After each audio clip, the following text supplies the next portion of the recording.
So there's been a lot in the news lately about whether or not we can get our dogs sick or our dogs can make us sick or other pets. So could our best friend make us sick? From service animal to loyal companion, dogs really are man's best friend. But could we be their worst enemy? A woman's dog was seized by authorities because she had the Ebola virus. The authorities euthanized the dog because they worried the owner possibly gave him the disease. Nobody knows if the dog had Ebola, but can your beloved pet carry such a deadly disease? Veterinarian Dr. Courtney Campbell joins us once again to weigh in on this because this is an emotional time with Ebola in the headlines, and a number of people have been affected, have pets. Should we be worried here? There's two parts to this potential topic, and the first part is, can you potentially give your dog a condition or a disease? Now, this is extraordinarily rare, but there are some examples, and let's just give some examples. If you had ringworm, potentially you could give that to your dog or cat. Obviously, most of the cases, it's in reverse. If you had a really bad staph infection like MRSA or an intestinal bug like Campylobacter, so you absolutely could potentially give your pet some diseases, but they would have to be really old or immunocompromised or really young.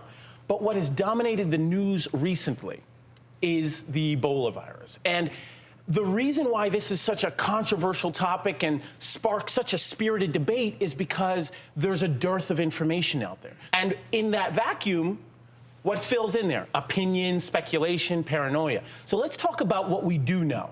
And what we do know is this. Dogs can make antibodies to the Ebola virus. And what that essentially means is that their body is reacting to it, okay?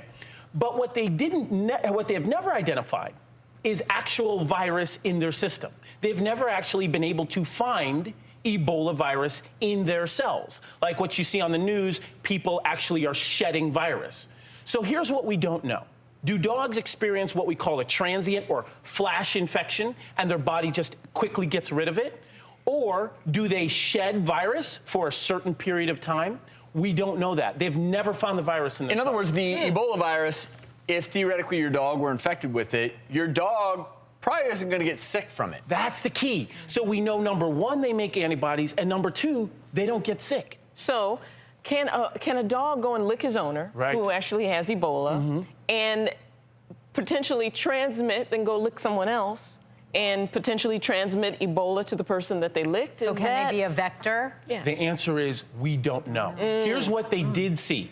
They know that these dogs were living in Ebola-infected communities. And dogs are extremely attached to their owners, and they're integrated in our lives. So these dogs had direct contact with people who had Ebola and their body fluids. And they just made antibodies. They never got sick. So if they have antibodies in their system, and they go and lick you, but they don't have the virus in their system, how can they transmit something that they don't even have? Like theoretically, if they ate a bunch of vomit that had the virus in it and then went and licked your lips, you know, maybe that's a theoretical. Particularly since the vomit is still on their lips. That's particularly disgusting. But the good news here is that there's no reason to go out there and have mass euthanizations of pets, whether it be in Africa or if this virus continues to spread. Courtney, thank you. Yeah, thank you. Yeah, absolutely. Hey, I'm Dr. Travis Stork. Press here to subscribe to the doctor's YouTube channel and press here to help reduce tension.